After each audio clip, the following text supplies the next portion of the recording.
I am Trekkie Jill, or Professor TJ.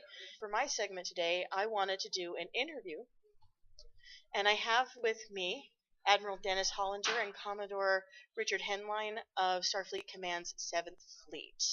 Say hi, guys. Hi, guys. Hi, guys. Oh, you too. Okay. No, what I wanted to do this interview about is starting a club. Now, we have just finished the annual 7th Fleet Admiral's Banquet, which I think was wonderful. Thank you. Welcome. But I've been part of this group for 20 years. 20 years. Yeah. By the way, I blame Stark for introducing me to you very fondly. But what I'd like to do is ask you guys, what brought you to start your fan club in the first place, the USS Kelly, all those years ago? Well, I'm going to take it back a little bit before then. Okay.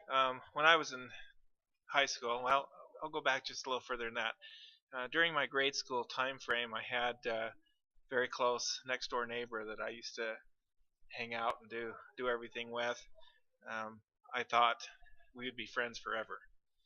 And I remember one day as we were walking to high school, I was talking about airplanes. That's what I was interested at the time. He was talking about basketball. And I went more onto airplanes and airplanes and airplanes. And every day he was basketball, basketball, basketball. And all of a sudden at one point, he looked at me and he says, all you're going to talk about is aircraft? And I looked at him and said, so all you're going to talk about is basketball? And we both kind of said, yeah. And he says, well, see if I pick you up tomorrow. And I said the same thing to him, and we never did pick each other up, and we haven't seen each other since. Wow. It was all basically because we were both interested into something different. And when I got home from my mission, decided that I was wanted to put together a group of friends, and that I wanted to find those that had the same interests that I did. And my love of aircraft led me into spacecraft, which led me into science fiction, which led me into starships, which that's kind of what I'm still in to this day. But it was to gather friends together of the same interests so that we would never separate again. Well, it's worked for the past 20 years for me. 31 for me, so yeah. And I've had some friends that I've had, Commodore Henline for one, for about that length of time. All right, Commodore? Yeah, I was a fan of the original Star Trek. I used to watch it all the time on TV and everything.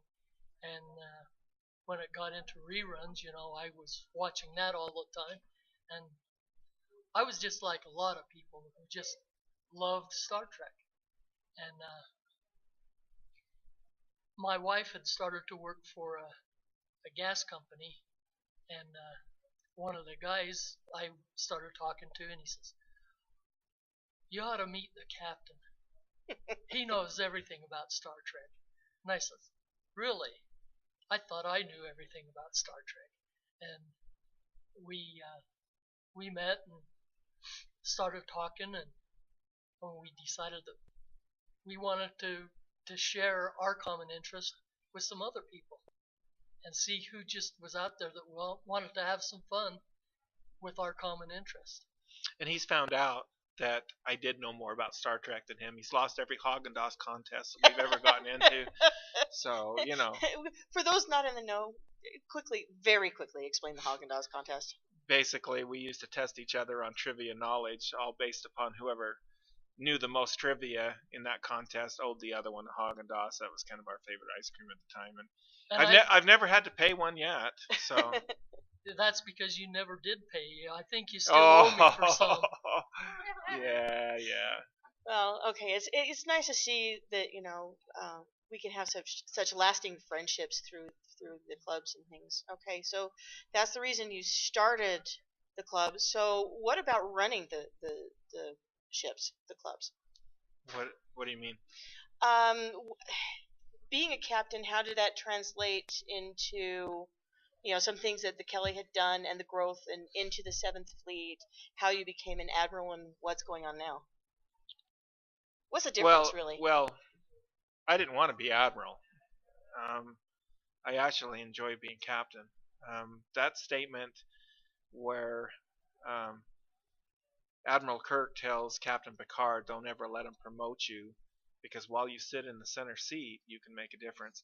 I honestly believe that a captain is the person that can set the direction of the club, can set the goals, can set the parameters, makes the decisions, can either make it blossom or not blossom, and the captain is really the place to, if you want to achieve something, that's the place to be.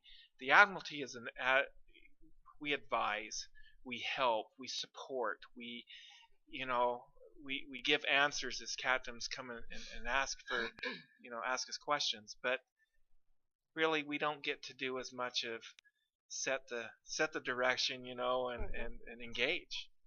Where somebody else gets to do that. So I would prefer a captain Well, over an admiral. yeah, I know that you are definitely a hands-on kind of a guy. Very much so. Yeah, I know that you like to be in the thick of things and to well, you sure gave me a swift kick in the rear time or two as I was progressing through the ranks, and actually, Sir Commodore, you did as well. But anyway, yeah, what's your take on that same question? Well, on the other hand, I didn't want to be the captain. I was content to be the first officer because actually the captain decides what's going to be done. But it's the first officer, me in this case, who went and did everything. Anyway, but yeah, I've been first officer. As a matter of fact, I was your first officer at one point. That's true. So. But yeah, I would rather be behind the scenes rather than up front because I'm not the kind of person who likes to be in the limelight. But I do like to help people along and share my interest in Star Trek with them. Okay, I think that's actually one of the good functions of a club or a fleet or any organization like that, where we can help each other because we are different people. I mean, Admiral Hollander, you like to be the one setting the direction. Commodore Headline, you like to actually get in there and get your hands dirty and make it work. Some people are just content to hang out with friends and roll along. For example, one of the gals here that she actually wrote up with me has never ever progressed in rank because she doesn't want to. And that's okay, because she's hanging out on the track with us. Okay. New subject. Trivia questions. What about them? Okay. Do you have favorites? What's their purpose? Why did you make us do the merit sheets, the training sheets, as we were doing this? Well, it's funny because I'll be sitting at my desk at work, and there was this football game that happened the night before, type of the deal, and you can hear two or three of them in the back, and they're all talking about so and so caught this kind of pass, and he's this kind of quarterback, and no, this guy from this team is better. Well, he's got so many passes and so many catches and so many free yards, and all of a sudden it just goes off in all of these, and then they laugh at me because I know something about Star Trek, where really they're as trivia knowledge as I am. It's just on a different subject. And what you are trivia knowledge about kind of tells people what your interests are. For an example, even in the Star Trek world, I can turn to him right here and talk about a Bortas class battleship, and he couldn't even tell you. Yeah, I'm with him, huh? He can't even tell you what race that is. Is it Klingon? It's Klingon. Okay. And it's, he can hardly tell you what race it is, let alone anything about that particular ship. But in the same token, he can turn around on actors and whatever else and go, he not only tell me who's the actor that's playing this particular part, but what other shows they've played in, and who maybe their husband or wife is, or kids that have joined the acting business too. That is what even in just Star Trek alone, that is what his interest in, and so he knows the trivia about it. It's trivia kind of defines your interest. And a lot of times we do the merit sheets or trivia deals to kind of let you figure out what it is so that we can turn around and help you exploit that a bit. If you are part of a Star Trek club, you should know something about Star Trek. I'll tell you, if you don't know that Gene Roddenberry is a great bird of the galaxy and created Star Trek, then what are you doing listening to this podcast? Okay, so Commodore, do you have a response to that, or anything additional to say there? No, other than he touched on helping people to exploit their area of interest, but also if they are lacking in knowledge about something and they want to learn about it, that's how we teach them, is by training sheets and trivia questions to broaden their horizon.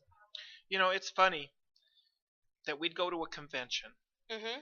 and they would have prizes to give you at this convention and whatever else. And how were you going to win those prizes? It was by a trivia question. That's how you were going to win it. And I'll tell you what, the Kelly would walk away with half the prizes given that day because they were probably taught those answers in some merit sheet somewhere along the way.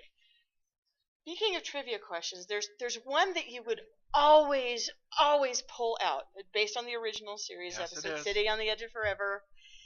Go ahead and tell us what that question is, if you would. The question is what newspaper would you find Edith Keeler's obituary in?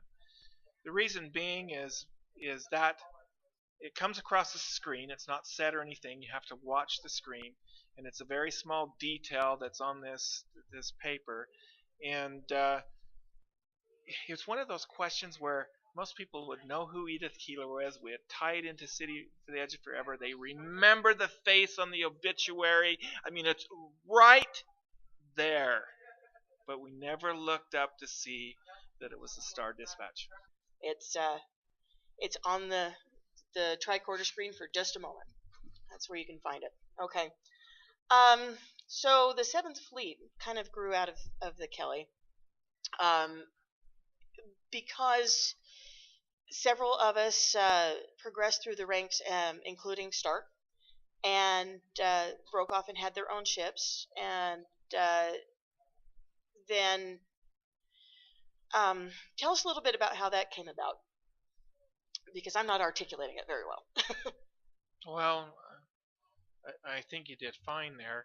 I mean, there is those people that don't want to go through ranks and do that kind of thing, but there is other people that find that kind of fascinating or desirable or something for them to achieve for.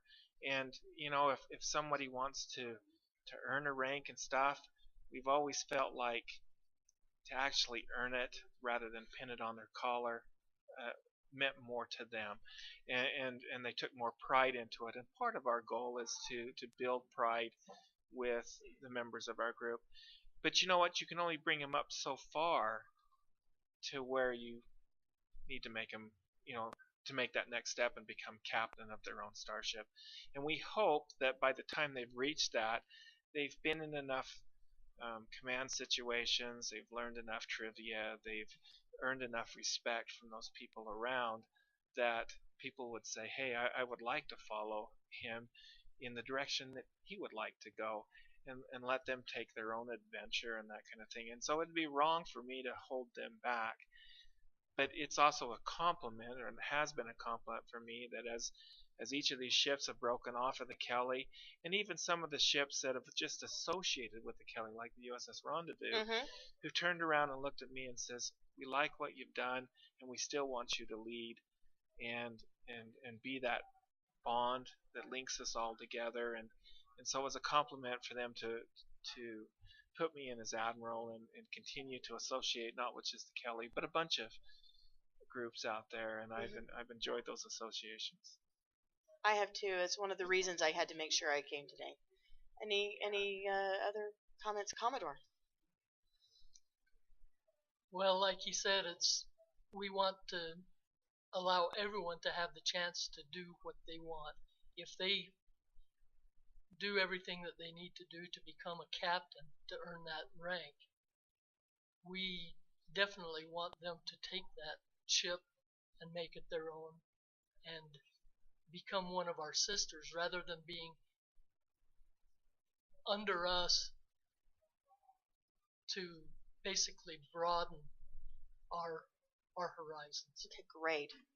Okay, so let's wrap this up and just can you give us a website to contact the Seventh Fleet? Um, Maybe Stark will give that to me later. yeah, I think seventhfleet.org is. yeah. I type in Seventh Fleet Command. Well, I've got of course, a quick. Yeah, I think it's spelled out Seventh Yeah, Fleet. it's spelled out Seventh And it's Fleet. .org, SEVENTHFLEET.org. Right. Okay, and I'll put that in the show notes as well. Okay, and with that, I just wanted to thank you, sirs, for consenting to be interviewed, and keep on trekking.